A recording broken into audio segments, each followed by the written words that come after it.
મેં આમાં હિંમત કરી, મારા ભાજપના પણ છે, આમ આદમી પાર્ટીના બધાની એક મિલીભગત છે. અને હું સ્પષ્ટ કહું કે જે નથી બોલતા આ કૌભાંડ થાય છે એ લોકો બધા મળેલા છે, એ લોકો બધા મળે. ભરૂચના સાંસદ મનસુખ વસાવાએ ખૂબ મોટો ઘટસ્ફોટ કર્યો છે. તેમણે કહ્યું છે કે નર્મદા જિલ્લામાં આમ આદમી પાર્ટી અને ભારતીય જનતા પાર્ટી મળીને ભ્રષ્ટાચાર કરી રહ્યા છે. આ વસ્તુની ખબર તેમને ત્યારે પડી કે જ્યારે તેમને એક પત્ર મળે છે અને હવે પ્રેસ કોન્ફરન્સ કરીને મનસુખ વસાવાએ આ આખી તોડબાજીનો પર્દાફાશ કર્યો છે. તો આવો સાંભળીએ મનસુખ વસાવાએ પ્રેસ કોન્ફરન્સમાં શું મોટા ઘટસ્ફોટ કર્યા છે. હું વિશ્વાસ સાથે કહું છું કે એક વિચારધારાને વરેલી પાર્ટી છે, મૂલ્ય આધારિત પાર્ટી છે, સરકારનો પણ પારદર્શક વહીવટ છે. છતાં કેટલાક લોકો કોઈને કોઈ પ્રકારે એ રાજનીતિમાં હોય પણ એ પણ કંઈક મર્યાદા હોય. એને રાજનીતિમાં બધું જ હોઈ શકે છે, વિરોધ પક્ષ તરીકે ટીકા ટિપ્પણી બધું જ કરવાનું એને અધિકાર છે. પરંતુ ગુજરાતમાં છેલ્લા 1 વર્ષથી હું જોતો આવ્યો છું કે આમ આદમી પાર્ટીના કેટલાક નેતાઓ આખા ટ્રાયબલ વિસ્તારની અંદર અલગ અલગ તાલુકામાં, અલગ અલગ જિલ્લાઓમાં પ્રવાસ કરે છે અને આખા ગુજરાતમાં એમની એક ટીમ વ્યાપેલી છે, તાલુકે તાલુકે, જિલ્લે જિલ્લે આમ આદમી પાર્ટીના. હું તો કહું એક પ્રકારના એજન્ટ પ્રકારના લોકો છે.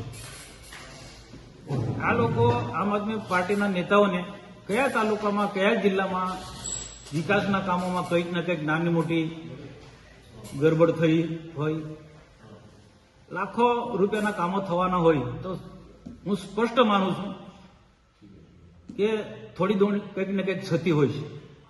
તો એક થતી રહી હોય, કંઈક ભૂલ થઈ, કર્મચારી અધિકારી ભૂલ કરી, એને એની યોગ્ય દિશામાં યોગ્ય રીતના તપાસ માંગવી જોઈએ. પરંતુ આખા ટ્રાયબલ પોકેટની અંદર, ટ્રાયબલ બધા જ જિલ્લાની અંદર આવા કોઈક ને કોઈક વિકાસના કામો થયા હોય, એમાં રોડ રસ્તાના હોય કે પછી જંગલ ખાતાને લગતા હોય કે પછી મનરેગાને હોય કે કોઈ પણ પ્રકારના કામો, કેટલાક ઉદ્યોગો આજે ગુજરાતમાં ખૂબ સારી રીતના ચાલે છે અને લાખો લોકોને રોજગારી આપે છે. તો એ ઉદ્યોગો ચાલે, એમાં ઉદ્યોગનું કંઈક ને કંઈક થતી રહી હોય, કંઈક હોય, ભૂલ થઈ હોય, તો તેમાં પણ ઉદ્યોગોમાં પણ આ જે એક ટીમ છે આમ આદમી પાર્ટીના નેતાઓની, એટલે ટ્રાયબલ વિસ્તારમાં ખાસ એવા નેતાનો પ્રવાસ હોય છે. હવે પ્રવાસ કરે ત્યાં સુધી એમને કોઈ વાંધો નથી, પણ સરકાર પર, સરકારના મંત્રીઓ પર, અમારા જેવા નેતાઓ પર ચોર સાવકારને દંડે તે રીતના એમની આખી કાર્ય પદ્ધતિ છે. અને એને અમારા પર કાદવ ઉછાળી ગમે તે હશે, અમને ગમે તેટલું બેફામ, તે કોઈ અમને ચિંતા નથી. અમે તો વર્ષોથી આવો જોતા આવ્યા છે અને આવા લોકોનો સામનો પણ કરીએ છીએ. પરંતુ આ જે નેતાઓ શું કરે છે કે એક કામને તપાસ માંગે, જિલ્લા સંકલનની મિટિંગમાં પણ તપાસ માંગે, સરકારમાં પણ તપાસ માંગે, ને તપાસ માંગ્યા પછી થોડાક હાઇલાઇટ પણ કરે સોશિયલ મીડિયામાં કે મીડિયા દ્વારા ગમે રીતના કે આ તપાસ ફલાણે માંગી, ને પછી એ અધિકારીને એ એજન્સી પાસે એનું થોડુંક પાણી કરે છે. આ એક દાખલો આપો. 1 વર્ષ પહેલા ગુજરાતના મુખ્યમંત્રી ભૂપેન્દ્રભાઈ પટેલ ડેડિયાપાડામાં આવ્યા હતા ફોરેસ્ટને લગતો કાર્યક્રમમાં. હવે તેમાં પણ 4, 5, 6, 10 દિવસથી ફોરેસ્ટની તૈયારી ચાલતી હતી. ગુજરાતભરના IFSથી માંડીને બધા અધિકારીઓ આવતા હતા કાર્યક્રમને સફળ બનાવવા માટે. એમાં સ્વાભાવિક ખર્ચ થાય. તો એ વખતે પણ એક ટ્રાયબલ નેતા, આમ આદમી પાર્ટીના નેતાએ સોશિયલ મીડિયામાંથી ને જિલ્લા સંકલન મિટિંગમાં બધી રીતના હાઇલાઇટ કે કરોડો રૂપિયાનો ખર્ચ થયો, જમવાનો, ચા પાણીનો આવો ખર્ચ થયો, આવો ખર્ચ થયો. આમ કરીને ત્યાં એક રેન્જ ફોરેસ્ટ ઓફિસર પાસે 50 લાખનો તોડ કર્યો. 50 લાખનો તોડ કરીને આખો પ્રશ્ન શાંત થઈ ગયો. આવી રીતના ઘણા એવા નાના એવા કામોની અંદર આ રીતના તપાસ માંગી, સોશિયલ મીડિયા મૂકવું, પ્રેસમાં પ્રસિદ્ધિ આપી અને પછી અધિકારી અને એજન્સી પાસેથી કોઈને કોઈ રીતના એને તોડ કરવામાં આવે છે. આવો આખા ટ્રાયબલ જિલ્લાના મોટા ભાગના તાલુકામાં એ નેતાનો, એની સાથે 2, 4, 5 લોકો, એ આખી ટીમ જ છે, એ પ્રવાસ હોય છે. અને આવા કામ થયેલા હોય એ એની ટીમ જ બતાવે કે આ તાલુકામાં આ જિલ્લામાં આ પ્રકારના કામો થયા છે અને આ રીતના પ્રસિદ્ધ કરવાનું અને તોડપાણી કરવાનું અને લાખો રૂપિયામાં તોડ થાય છે. એવું લાખો રૂપિયામાં તોડ થાય છે. અહીંયા અમારા પાસે એક પત્ર પણ આવ્યો છે અને પત્રમાં કેટલાક લોકો અપેક્ષા રાખે કે અને આવા લોકોને રોકવા જોઈએ. તો જે 2 વર્ષ 1.5 વર્ષ પહેલા ટ્રાઇબલ મ્યુઝિયમમાં મર્ડર થયા હતા, એ મર્ડરનું બધા જ લોકોએ ભેગા મળીને, સરકાર તરફથી મંત્રી આવ્યા હતા, અમે બધાએ ભેગા મળી, આમ આદમી પાર્ટીના પણ બધા નેતા, બધાએ ભેગા થઈને અમે જે મરનાર વ્યક્તિને 25-25 લાખ રૂપિયા આપ્યા એ એજન્સી પાસે. પણ બાકીના કેટલાક નેતાઓએ, ચૂંટાયેલા લોકોને એમની સાથેની એક ટીમ, એમને 10-10 લાખ રૂપિયાનો તોડ કર્યો. 10 લાખ. જો આ બહુ હું ગંભીરતાથી હું આ વાત મીડિયા સમક્ષ વાત કરું છું, બહુ જવાબદારીપૂર્વક 10 લાખ રૂપિયાનો તોડ કર્યો. એમાં બધી રાજકીય પાર્ટીના આવી જાય. આ ત્યાં રહ્યું. ત્યાર પછી હમણાં થોડાક દિવસ પહેલા એક દિવાલ ઘસડી પડી, ત્યાં 1-2 લોકો મરી ગયા. આવી જે પણ કોઈ ઘટના થતી હોય તે મુલાકાત લેવાની, હોબાળો કરવાનો, જોરથી બોલવાનું ને દબાવવાનું અને તોડ કરવાનું, આ એક નીતિ રીતિ ચાલી આવી છે. હવે આ જો પ્રકારનું ચાલશે તો આવનારા દિવસોમાં નર્મદા ભરૂચ જિલ્લા તો ખરો જ, પણ ટ્રાઇબલ પોકેટની અંદર કોઈ પણ પ્રકારની મોટી યોજના લાવતા માટે લોકો વિચારશે. જેમ મનરેગાની અંદર હોબાળો કર્યો, હું માનું છું કે મનરેગામાં નાની મોટી ગરબડો વર્ષોથી થતી હતી ને થઈ હશે, પણ તે યોગ્ય રીતના તપાસ થવી જોઈએ. અને એકલા એક વ્યક્તિ નથી તપાસ માંગતા, અમે બધા લોકોએ તપાસ માંગી છે. મારા ભરૂચ જિલ્લાના આગેવાનોએ પણ મનરેગામાં તપાસ માંગી, ગુજરાતમાંથી ઘણા બધા લોકોએ તપાસ માંગી. એના કારણે તપાસ થઈને એના જે ગુનેગાર એમની સામે પગલાં પણ લેવાય છે. પણ કેટલાક લોકો શું છે, આને હાઇલાઇટ કરીને કોઈને કોઈ રીતના તેમાં પણ તોડ કરવાના ધંધા કરે છે. તો આ પ્રકારનો આખા ગુજરાતની અંદર આખા ટ્રાઇબલ પોકેટની અંદર નાક દબાવવાનું પૈસા કાઢવાના. હું તો સરકારમાં પણ કહેવાનું છું કે એક જિલ્લાની અંદર સરકાર એલર્ટ કરે, કામો સારા કરે અને આવા લુખા લોકોને કોઈ પૈસા અધિકારી પણ ના આપે અને કોન્ટ્રાક્ટરો પણ ના આપે. આખરે તો પ્રજાની શોષણ કરવું પડે છે ને. કામ ખરાબ થાય એટલે આખરે પ્રજાને નુકસાન થાય ને એ મારે અટકાવવું છે. એટલા માટે આ જે છે એ જે કરનારા જે તત્વો છે એને ખુલ્લા પાડવા છે અને એના પર મારે બ્રેક મારવું છે, જેથી સાચા અર્થમાં પ્રજાના કામો થાય. અહીંયા આપ બધા જાણો છો, મીડિયાએ પણ આખી પ્રસિદ્ધિ આપી છે. દેશના પ્રધાનમંત્રીના 2 મોટા કાર્યક્રમ રહ્યા. એકતા પરેડ, એટલે આપ પણ ખૂબ સારી રીતે જાણો છો કે જે એકતા પરેડ થઈ એમાં આખા દેશના અલગ અલગ રાજ્યોના બધા નેતાઓ આવ્યા છે, વિઝિટ માટે પણ આવ્યા છે. અને એકતા પરેડની અંદર ભાગ લેવા માટે મિલિટરીથી માંડીને કેટલીક સાંસ્કૃતિક કાર્યક્રમમાં ભાગ લેનારા અલગ અલગ જે ટીમો પણ અલગ અલગ રાજ્યોમાંથી પોતપોતાની વેશભૂષામાં આવીને એકતા પરેડમાં ભાગ લીધો. અને 4-5 પ્રદેશમાં હું જણાવું છું, 1-2 દિવસમાં એક વરિષ્ઠ નેતા છે, એમની ગાઈડલાઈન લઈ અને ફરી તમને પત્રકાર પરિષદ બોલાવીને જે પણ હશે તે, કારણ કે જે પત્ર લખ્યો છે તમને ખ્યાલ છે કે નામ છે બધાના આખા પત્રની અંદર, પણ એમાં સહી નથી. અને આવા પત્ર આ પૂરતું નહીં, અગાઉ પણ આવ્યા છે અને આજે હમણાં જે નામો છે એ જ રીતના ક્યાંક થોડા બદલાતા રહે. પણ એ જે બી હશે તે, પણ આ પ્રકારનો જે નર્મદા જિલ્લાની અંદર એક બધાને મિલીભગતથી એ પ્રકારનો એક ભ્રષ્ટાચાર ચાલે છે, તોડપાણી થાય છે, એ મારે અટકાવવું છે. પત્રની જો વાત કરીએ તો પત્રમાં ભાજપના બી નામો છે એવું કહીએ છીએ પ્રદેશમાં જો રજૂઆત કરે. આ છે આમાં એક કોંગ્રેસના એક નેતાનું નામ છે રણજીતનું, કે એની પાસે બી આ લોકો ગયા હતા, અમુક લોકો, અથવા તો એને ખબર પડી હતી, એને ધમકાઈ કાઢ્યા હતા કે મારા બાપા આવી જગ્યાએ પૈસા લીધા નથી. એ પણ આમાં પત્રની અંદર એને ઉલ્લેખ કર્યો છે. ભારતીય જનતા પાર્ટીમાં એ હવે પત્ર લખનાર કોણ છે એ ખ્યાલ નથી, કંઈક નાનામાં પત્ર છે, પણ એ જે બી કોઈ હશે તો એમાં લખે છે ભાજપનો 25 વર્ષ જૂનો સૈનિક. એમાં એ લખે છે લિખિતમાં ભાજપનો 25 વર્ષ જૂનો સૈનિક. એટલે એટલું તો નક્કી જ કે આ જે પ્રકારે, અને ત્યાર પછી મેં પણ થોડી તપાસ કરી તો એમાં પણ કંઈક ને કંઈક તથ્ય છે. અને બીજું કે આ કેવડિયામાં એ જે આખી લોબી છે, એ જે તેને નામો છે નેતાઓના, અને એ રીતના બિલ્ડર લોબી, અને બિલ્ડર લોબીમાં જમીન દલાલો, આ બધા ભેગા મળીને 1-2 વર્ષમાં કરોડો રૂપિયા કમાઈ લીધા છે, 1-2 વર્ષમાં.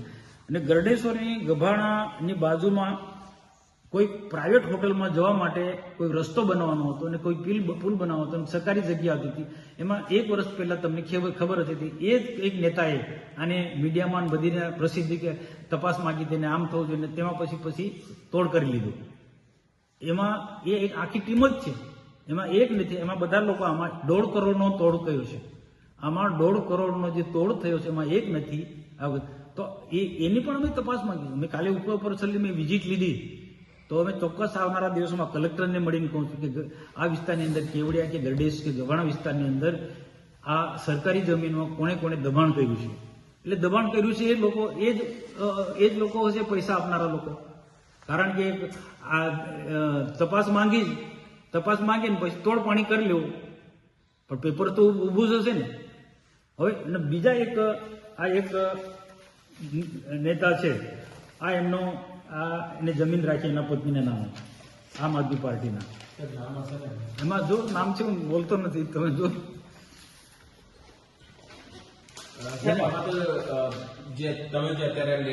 હવે આમાં શરત ખરેખર રીતે જોઈ શકાય છે કે આમ આદમી પાર્ટીના પ્રમુખ નર્મદા જિલ્લાના નિરંજન વસાવા છે. એ બાબતે આપ શું કહેશો? એ તપાસ, આમાં શું છે, આમાં શરત ભંગ થયેલો છે. અને ખરેખર આ જે જમીન છે એ એમના પત્નીના નામે રાખી છે. હકીકતમાં જમીનનો કેટલો ભાવ છે ને પૈસા ક્યાંથી આવ્યા એ પણ તપાસ માંગી છે. આ કરોડો રૂપિયાનો આમાં બધો સોદો થયેલો છે. આમાં પણ નિરંજન વસાવા મેં તો ગ્રેજ્યુએટ છું પણ નોકરી નથી કરતો, પછી અમારે હોટલનો ધંધો જ કરવો જોઈએ. તો હોટલનો ધંધો જેને કરવો હોય તો કાયદેસર કરી, નિયમ પ્રમાણે કરે ને, ગેરકાયદેસર થોડું કરાય છે. ને રેલવેની જમીનમાં અડધું દબાણ રેલવેનું છે, ભલે અડધું એમનું હશે. કરો ધંધો, કોઈ બી ધંધો, અમે પણ મદદ કરીએ જેને ધંધો કરવો હોય. એમણે સોશિયલ મીડિયામાં જે મૂકેલું છે તેમાં બધા એમનો પોતાનું નામ અને એમના પિતાશ્રીનું નામ છે. એ જે જગ્યાની આપણે વાત કરી, એ જે જગ્યા છે એમનો સર્વે નંબર કરો. અડધો ઘર એમનો સર્વે નંબરમાં આવ્યું એમના, અને અડધું જે ઘર છે એ રેલવેની જમીનમાં આવ્યું. અને એ આખો કોર્ટ મેટર છે. બીજું છે કે તમે દરેક મુદ્દે ખુલીને વાત કરતા હોય છે. આ વખતે તમારી પાસે જે પત્ર આવે છે, પત્રમાં તમને કેટલું સત્ય લાગે છે? શું કોઈ રાજકીય પ્રેરિત છે પત્ર, કે પછી તમને તથ્ય દેખાય? જો હું એકબીજાની મિલીભગત છે હું ચોક્કસ કહું. કારણ કે નર્મદા જિલ્લાની અંદર આમ આદમી પાર્ટીના નેતાઓ સરકાર પર આટલા દબાણ કરે છે, આટલા આરોપ મૂકે છે, અને પાર્ટી પર અને ભાજપના નેતાઓ પર બધા જાતના આરોપ મૂકે છે. તો મારા સિવાય કોઈ બોલતું નથી. એટલે આ જે નથી બોલતા એ લોકો એકબીજા સાથે મળેલા છે, તાર અડેલા છે. અને બીજું કે આટલો મોટો ભ્રષ્ટાચાર થતો હોય તો કોઈને ખબર કેમ ના પડે? અને મેં તપાસ કર્યું છે કે આ જે સરકારી જમીનો જે છે, આ 1-2 વર્ષને કરોડો રૂપિયા આ લોકોએ બનાવી લીધા છે. એ વાત પણ સાચી છે. એ મેં કેટલાક લોકોને પૂછ્યું. હવે શું છે, જેને આ કામ થઈ ગયું, જેણે જે રસ્તો બનાવી દીધો કે બ્રિજ બનાવી દીધો કે જે સરકારી દબાણ કરી લીધું, એને પૈસા આપી દીધા, એ તો મોનો જ રહેવાનું. પણ અમે વાત કરાયો કોઈ બી રીતના, અમે અમારી રીતના અમે વાત કરાય કે હા કે સાહેબ અમે આ રીતના ફસાયા હતા, એટલે અમે અમારી પાસે શું કરીએ, અમે ધંધો લઈને બેઠા છે. એટલે મજબૂરીનો આ લોકો લાભ ઉઠાવે છે. હા સાહેબ, આ તમામ પત્ર અને તમે શું ઈચ્છો છો આ પત્ર બાબતે શું આગળ થવું જોઈએ? આ બાબતે તમે શું આગળ કાર્યવાહી કરવાની છે? જો આ જે પત્ર જે છે, અને મેં જે વાત કરી છે કે 2 મોટા કાર્યક્રમો થયા, એકતા પરેડ, સ્ટેચ્યુ ઓફ યુનિટીનો, અને ભગવાન બિરસા મુંડાના જન્મ જયંતિનો પ્રધાનમંત્રીના નામે, એટલે સ્વાભાવિક ખર્ચ થાય. એ ખર્ચમાં 75 લાખને તોડપાણી કરવાની જે વાત અધિકારી અને કોન્ટ્રાક્ટર પર પાસે એ આમ આદમી પાર્ટીના નેતા વાત કરતા હોય, એનો તપાસ કરી જોઈએ. એ અટકવું જોઈએ. નહીં તો શું, એનો અધિકારીનો મોરલ તૂટી જાય. અને જે લોકોએ કામ કર્યું છે કોન્ટ્રાક્ટર, હું પણ આટલા મોટામાં થોડું ઘણું કંઈક જલ્દી કામ કરવાનું હતું, 15-20 દિવસમાં ડોમ બનાવવાનો હોય, આ કરવાનું તો એ 100 રૂપિયાના કામના 150 રૂપિયા બી બનાવ્યા હોય, એવું બની શકે છે, ઝડપી કામ આવું બની શકે છે. બધી જગ્યાએ આવા કાર્યક્રમ, પણ આજે જે છે એ આ અટકવું જોઈએ. અને આ એક પૂરતું નથી, આ એક પૂરતું નથી કે કોન્ટ્રાક્ટર કે અધિકારી એક કાર્યક્રમની અંદર, એક પ્રોજેક્ટની અંદર, એક યોજનામાં એકબીજાના સાથે મળીને આ બધા તોડપાણી કરે છે. એટલે મેં હિંમત કરી છે, મેં આમાં હિંમત કરી, મારા ભાજપના પણ છે, આમ આદમી પાર્ટીના બધાની એક મિલીભગત છે. અને હું સ્પષ્ટ કહું કે જે નથી બોલતા આ કૌભાંડ થાય છે, એ લોકો બધા મળેલા છે, આપણે શું કરશો? તમે શું કરશો? હું આની સામે લડવા માટે તો તમને બોલાયો છે, આની સાથે હું લડવાનો છું, આની સામે હું લડવાનો છું.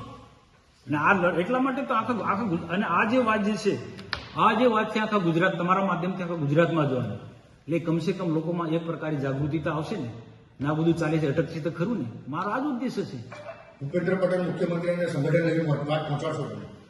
એમને આ પત્ર હું પણ લગભગ મારે માનું છું ત્યાં સુધી આજે લખનારે છે ને બહુ ઘણી બધી જગ્યાએ મોકલે છે, અને હું પણ મોકલીશ. ભૂપેન્દ્ર પટેલ નહીં, મુખ્યમંત્રી સાહેબ એકલો નહીં, હું પ્રધાનમંત્રી નરેન્દ્રભાઈ મોદી સાહેબને અને માનનીય અમિત શાહ સાહેબને પણ હું આ પત્ર મોકલીશ. મારે અટકાવવું છે આ.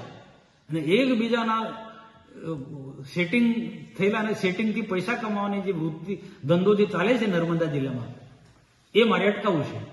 આ પત્ર તમને તથ્યવાળો લાગે છે કે ખાલી કોઈએ બદનામ કરવા કોઈ લખેલું લાગે? તમને શું લાગે? જો એટલા માટે એ લાગે છે કે જે મર્ડર જે થયેલા 1 વર્ષ પહેલા, એમાં અમે થોડાક તપાસ કરી તો એમાં કંઈક ને કંઈક સેટિંગ થયેલું છે, જે મેં તપાસ કર્યું. અને એનો જે આ રણજીતની તમારી તમે પણ પૂછજો, રણજીત બધું કહેશે. ને એ ઉપરાંત આજે જમીનની જે વાત કરી, સરકારી જમીન ગૌચર હોય કે કોઈ બી હોય, એમાં બધા અનલીગલી બાંધકામ થઈ ગયા છે. કોઈ નાડું બનાવી દીધું, કોઈ નાનું પુલ્યું બનાવી દીધું છે. આ જે એજન્સીઓ છે એમાં અંદર નામ લખેલા જ છે. એમાં બિલ્ડર લોબીના પણ નામ લખેલા છે, નેતાઓના પણ નામ લખ્યા છે, એમાં જમીન દલાલોનો પણ નામ લખેલા છે, બધા જ લોકોના નામ લીધા. એટલે તમે પણ તમારી રીતના એ કરશો તો તમને આખું બધું ખબર પડશે. આ પત્રની અંદર બધી વિગત છે. ભાજપનો ચૂંટાયેલો પ્રતિનિધિ હોય કે પછી કોંગ્રેસનો ચૂંટાયેલો પ્રતિનિધિ હોય કે આમ આદમીનો ચૂંટાયેલો પ્રતિનિધિ, કોઈ બી મારા માટે બધા સરકાર. એ ભ્રષ્ટાચાર એટલે ભ્રષ્ટાચાર. ને આજે એકબીજાની આ જિલ્લાની અંદર એકબીજાની મિલીભગત છે. સમાચારોમાં અત્યારે બસ આટલું. જોતા રહો જમાવટ. જો તમામને યુટ્યુબ પર જોઈ રહ્યા તો સબસ્ક્રાઇબ કરો, જો તમામને ઇન્સ્ટાગ્રામ અને ફેસબુક પર જોઈ રહ્યા તો ફોલો કરો. સાથે જ અમારી વોટ્સઅપ ચેનલ આવી ગઈ છે, જોઈન કરવાનું ના ભૂલતા. નમસ્કાર.